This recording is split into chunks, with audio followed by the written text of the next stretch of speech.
In Numbers 15, God commands the death penalty of a man for picking up sticks on the Sabbath. Now, I don't know about you, but that killing seems overkill. We think that God's judgment is far too severe here. Is it really that big of a deal? If you're found picking up sticks on the Sabbath, can Christians trust that God is good and judges rightly in moments like this? To make sure we have our details right, let's take a look at this short passage. Numbers 15, 32 through 36. While the people of Israel were in the wilderness, they found a man gathering sticks on the Sabbath day.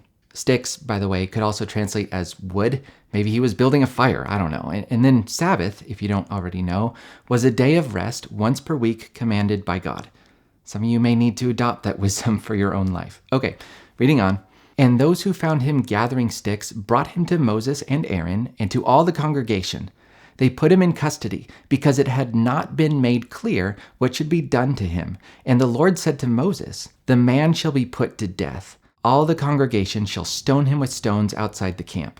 And all the congregation brought him outside the camp and stoned him to death with stones, as the Lord commanded Moses. In other words, they threw stones at the guy until he died. Okay, so unlike my previous video about how Moses commanded the death of women and children, this passage is very clearly not just Moses speaking, but God speaking. Now, there's a couple of things going on in context. The book of Numbers takes place early in the life of Israel, God's people, and already we see rebellions, divisions, and all sorts of issues threatening the life of this newly formed nation.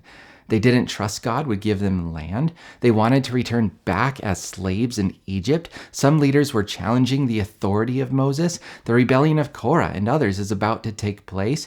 Okay, this newborn nation is falling apart, and they live in a crucial moment. Will the people follow God, or will they rebel? Given the moment, it makes sense that some hard consequences would need to exist for rebellion, or else the nation is just not going to make it. Now, what about this story, picking up sticks on the Sabbath?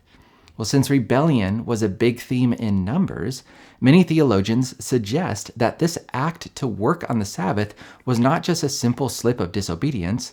It's quite possible his actions were intentional, maybe even premeditated as an outward and visible display of rebellion, sort of giving the middle finger to God.